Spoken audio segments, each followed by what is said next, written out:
Antes de falar sobre a morte, a pós-morte de Teresa, o que aconteceu com ela, eu só vou referendar, porque no último vídeo nós falamos de uma encarnação polêmica de Jesus que teria encarnado na Atlântida como Antúlio, que ele se colocava, inclusive, como o detentor da sabedoria divina. E aí, pegando esse livro aqui, Os Exilados da Capela, que é do Edgar Armond, é um livro bem antigo, que fala como é que foi o processo da transição planetária dos exilados de Capela para vir aqui, como é que foi toda as 4 raças que foram implantadas na Terra. E aí fala dos afundamentos da Atlântida, que teve 2 afundamentos, 8.000 e poucos anos atrás, e o segundo 4.000 e poucos anos.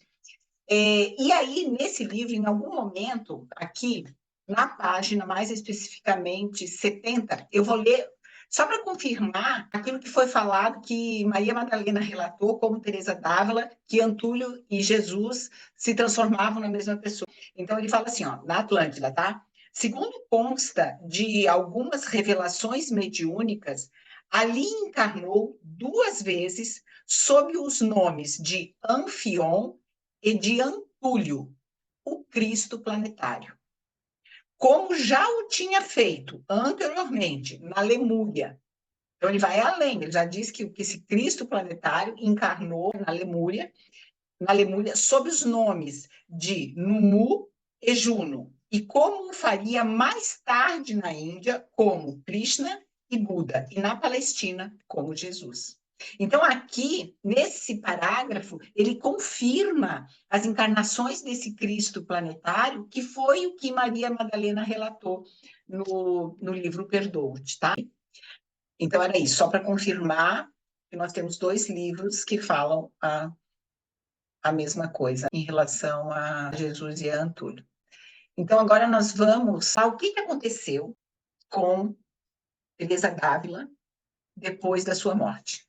Quando ela desencarna, nós imaginamos com todas as obras que ela fez, os mosteiros, para mulheres, para homens, as obras de caridade, tudo que ela fez, o encontro que ela tinha, a proximidade que ela tinha com Jesus, que Jesus vinha conversar com ela, os momentos de êxtase que ela tinha, a mediunidade, paranormalidade, tudo que existia nela, com ela, nós vamos imaginar que quando ela desencarna, quem que vai recebê-la?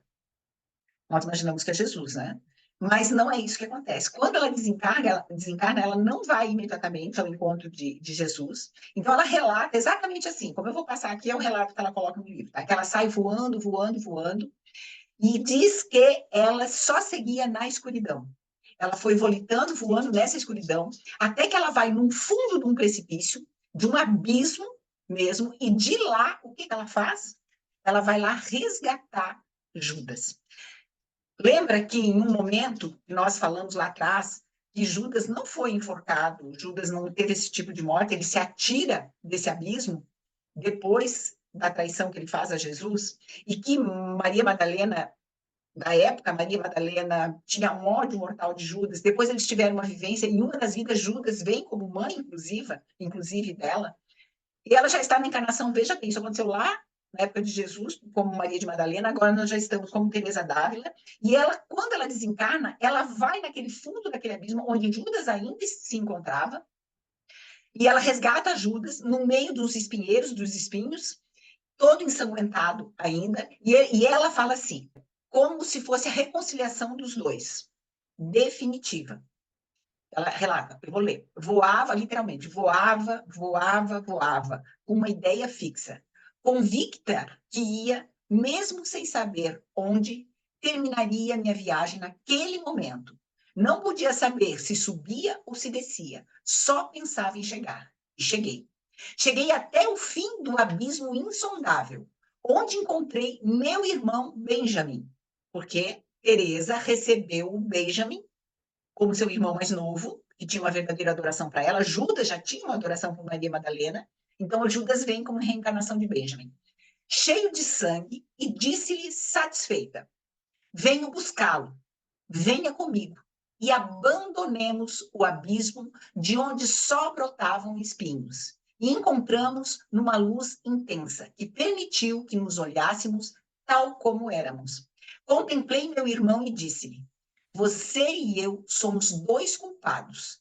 Tanto um como o outro temos sido miseráveis. Ela se coloca na condição de Judas. Você, Judas, Benjamin, atraiçoou um homem que eu também havia atraiçoado antes. Por quê? Judas traiu Jesus. E ela fala que eu já havia atraiçoado antes. Ambos foram, e, como nós vimos na revelação do vídeo passado, que ela traiu Antúlio, na época o Cristo, em Atlântida. Ambos fomos traidores, em épocas diferentes. Ambos escolhemos a mesma vítima para faltar, de forma vil, ao nosso sagrado dever. Ambos devemos lutar para sermos grandes. Vamos caminhar em direções diferentes, mas sempre que nos despojarmos das nossas vestes carnais, vamos nos reunir. Assim, daremos conta um ao outro dos nossos progressos. Ou, quem sabe, choraremos juntos os nossos desacertos. E se durante o repouso dos nossos corpos necessitarmos um auxílio do outro, venha a mim, que não o rechaçarei mais. Porque entre dois traidores não deve reinar ódio, mas o desejo veemente de apagar os nossos crimes do passado com os nossos sacrifícios. Então, ela conseguiu, após a morte dela, como Teresa, verdadeiramente, após todos esses anos, perdoar Judas, aquele ódio que ela carregou durante séculos no coração dela, ela consegue, então, buscar Judas no fundo do abismo, consegue perdoá-lo verdadeiramente e ser esse espírito que oferece auxílio, se comparando a uma traidora, assim como Judas foi. Porque até então ela chamava-o de verme. E ela encerra: dou por terminadas minhas memórias. Começa quando meu nome era Íris e finaliza como Teresa d'Ávila. E assim ela encerra o livro Perdoa-te. No próximo vídeo, eu vou trazer uma outra encarnação que ela não relatou aqui, e foi muito mais recente. E eu vou deixar, então, vou contar a história no próximo vídeo, de onde veio essa informação, inclusive que foi através desse livro, desse próximo, que eu vou trazer aqui no próximo vídeo, que eu fiquei sabendo deste livro aqui, porque aquele livro faz referência a Maria Madalena. Encerramos, então, agora a vida de Teresa.